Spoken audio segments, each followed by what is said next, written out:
a very long time in the media is very clearly not our friend. When there is wall-to-wall coverage of Christians being killed in Armenia, Christians being killed in Nigeria, and the treatment of Christians in America and all across the globe today, then you ask me if I will use my platform and I will use my voice to speak about what's happening in Israel. Since not enough people are talking about this, so I'm going to bring it back to the channel. So listen to this very carefully. 2024, again, we're talking about a reporting here. 18 out of 26 sub-Saharan countries, 4,606 Christians were killed because of their faith. You know, friends, this is a subject I like to speak about here because I feel like as long as we have a voice, we need to bring more attention to this matter. Let me read a few more facts to you. I got some videos to share of Candace Owens. She was on Piers Morgan and she gave him a piece of her mind when he brought up the question about Israel and how we need to be concerned with Israel. We should be, and how she needed to tweet something in favor of Israel. And she brought up the ideas. What about the Christians that are neglected around the world? The most persecuted groups around the world are Christians. How come we don't talk about them? And I tell you what, the womb went quiet. So we are talking around 365 million Christians are subject to high level of persecution and discrimination. This compared to 340 million in 2021. So there has been an increase of over 25 million. 1 in 7 Christians are persecuted around the world, including 1 in 5 Africa and 1 in 7 in Asia. This compared in 1 in 8 worldwide. Friends, you don't hear too much about this, do you? But you should. Do you pray about this? But you should. Is that even a thought? Because we live in the West, we don't think that way. But we should be concerned if we are Christians. I did have a young lady on my channel. Her name is Pendo Shadrach. And there she shared a testimony.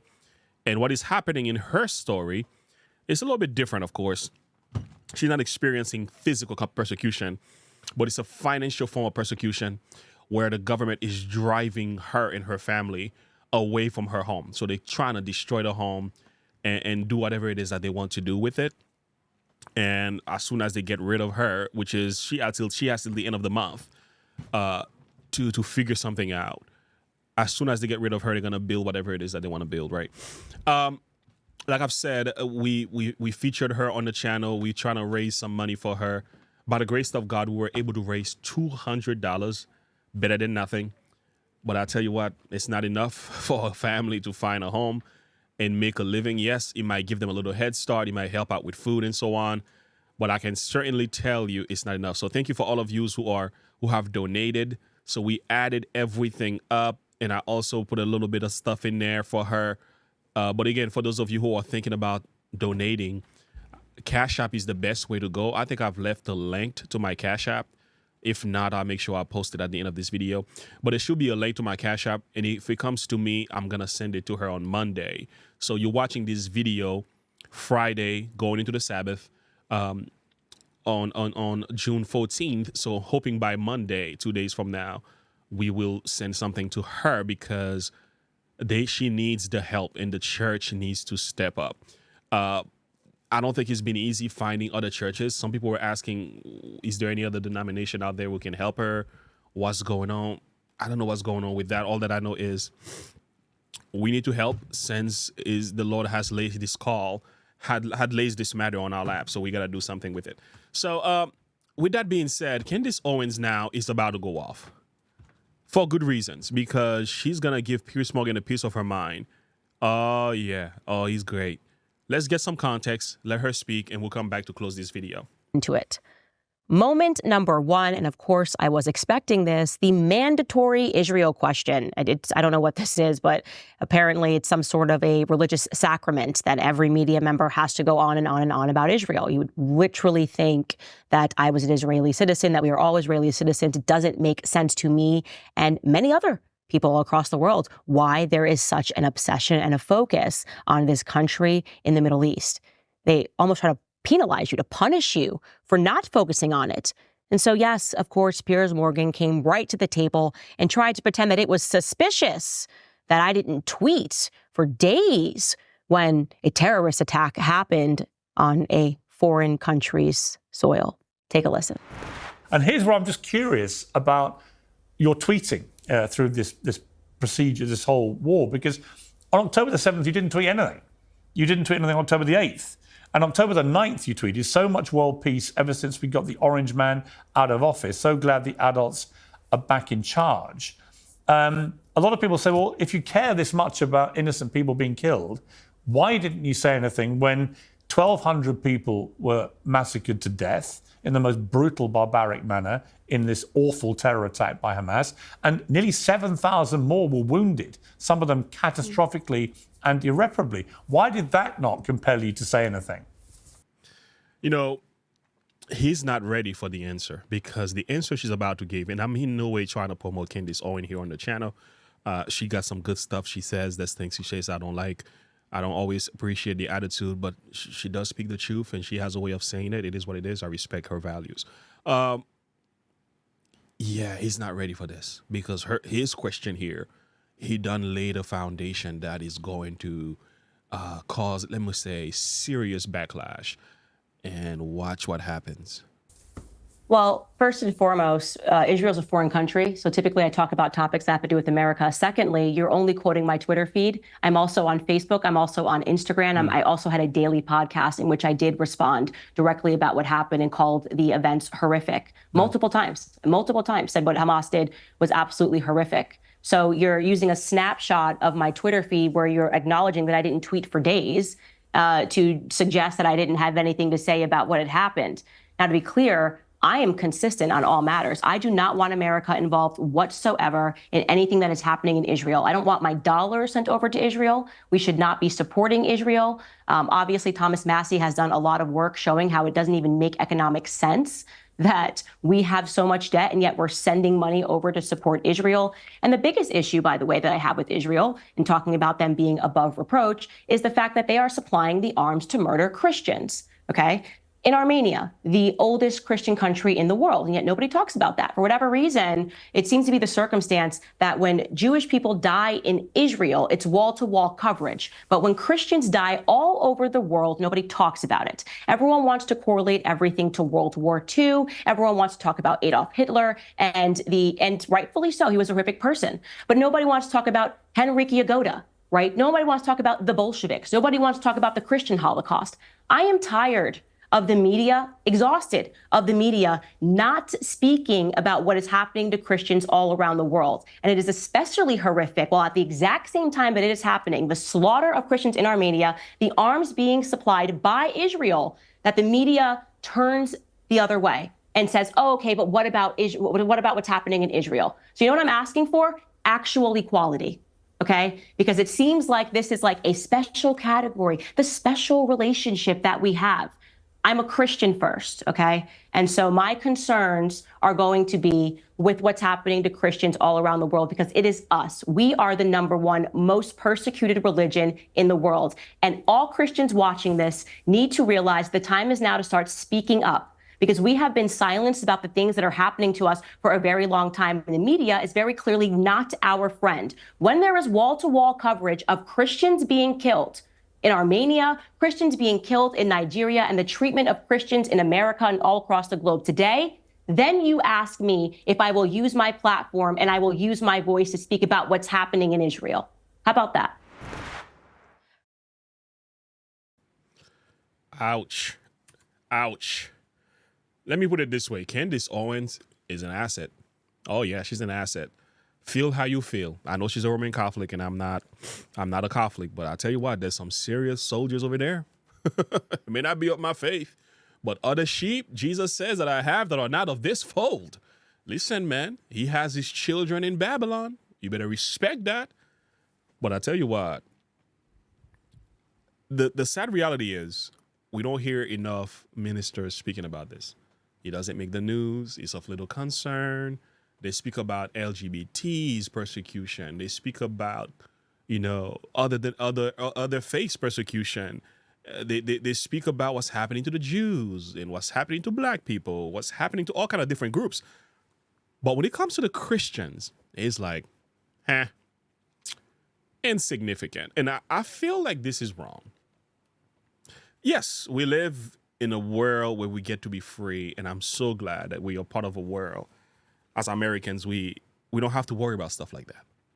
But because we're not worrying about it, because it's not happening to us, doesn't mean it's not happening. Because it's not a major concern to us, doesn't necessarily mean there are not hearts out there that are crying for attention, for that stuff to be actually acknowledged.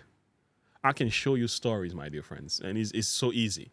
I can pull you articles left and right to show you what's going on.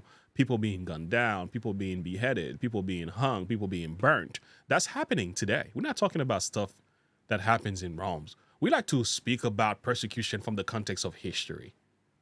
There's persecution happening currently. It's more prevalent than what you think. The Christian church has always been going through a phase of persecution. Now, we have the free church and the persecuted church. We understand that. But in many other countries around the world, my dear friends, it's not easy being a Christian.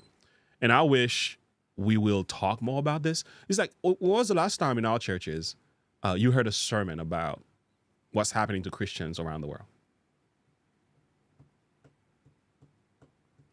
When was the last time the stats were shown to you? When was the last time you heard about the actual stories? They don't tell you what's happening in Ukraine, for example, right, with the war between Russia and the Ukrainian soldiers. The Christians are being evaporated. Yes, right in the middle are the Christians that are suffering the most. The Christians in Ukraine have become such a small number, there are very few of them left. Yes.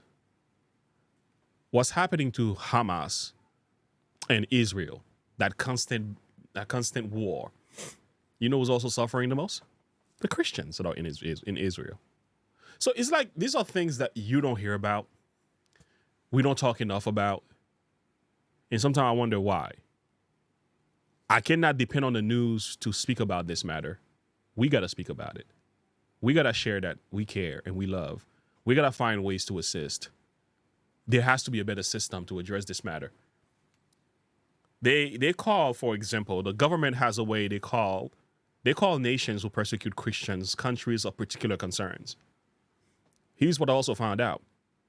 There are certain relationships they have with these countries that has to do with oil, diamond, and different things, right? Especially African countries. In order not to jeopardize those relationships, they remove these countries of particular concern from the list. So in other words, we don't get a proper stats unless Christians are on the ground doing the work and asking questions. Families are being contacted about this. We don't get to know the actual stats of what's really happening in the ground because it's not happening from the perspective that the government, the United States government, as if it cares. Because what? There's relationship happening with these countries. And they said, we don't want to be on a list of country of particular concerns because you can ban them. There are certain taxes that they can lose, certain privileges and so on, and all of that. And you remove them from country of particular concerns, and the Christians are left to fend for themselves. Is that okay? So all I'm saying is, friends, I'm bringing attention to this. You know, every now and then I do make a video about this is because it is happening. It is a concern, and that we are Christians and our fellow brethren are experiencing hardships. We should not turn a blind eye. And it doesn't matter the denomination. Please don't talk to me about the denomination when it comes to this. Don't talk to me about doctrine when it comes to this. One thing that matters here is that we are fellow brethren in the Lord, period. Now, let me say this. The Bible says in 1 Peter, there it is. Be sober. Let me bring this a little bit closer to you. So, to the Christians that are suffering, casting all your cares upon him because he cares for you. God will take care of you. Doesn't necessarily mean suffering will go away. I cannot say this. I will not lie to you. Persecution is part of the call. Jesus says, for all they that will live godly in Christ Jesus shall suffer persecution. We are also told Satan is angry. Be sober, be vigilant, because your adversary, the devil, has a roaring lion, walking about seeking whom he may devour. Friends, this is not just spiritual. This is also physical. He wants to devour and destroy physically. Kill, steal, destroy. John chapter 10, verse 10. This is not a joke. And what's happening over there will eventually make his way over here. Now, look at this. Whom resist ye steadfast in the faith, knowing that the same afflictions are accomplished where? In your brethren that are in the world. So we have brethren that are in the world that are being afflicted by this warring lion, the dragon, the persecutor. He is not playing. So should we be praying for these people? Yes. Assisting them? Yes. Be a voice of concern about their situation? Absolutely. Find ways that we can support them financially? Yes, we better. That's the least we could do. Because if we're waiting for the media to talk about this, friends, kiss that idea goodbye. It's not going to happen. Because they don't make money off of this. It doesn't benefit any of them to talk about Christians. And I'll tell you what, even ministers in the United States, very few ministers in the United States are talking about this. One of the greatest country in the world, Christian country in the world. Very few of them will mention this. They don't talk about it. It's not a concern. It's not part of the sermon. It's not a thought on the pulpit. Some of the churches don't even know it's happening. That's a problem. And I'm hoping these videos will bring about change. Anyway, friends, much more could be said about that. Share your thought and perspective with me. I think Piers Morgan, oh man, oh, poor guy. He got stampeded. She showed no mercy. But I think her answer was spot on. Anyway, friends, like and subscribe to the page. Click the bell icon for more if you enjoyed this video. Share your thought and perspective with me. And I'm going to leave a link to Pando's donation box so you can throw something in there and assist her as well with her family as much as possible, especially in times like these. Thank you so much for listening. God bless you. Have a good one. Bye.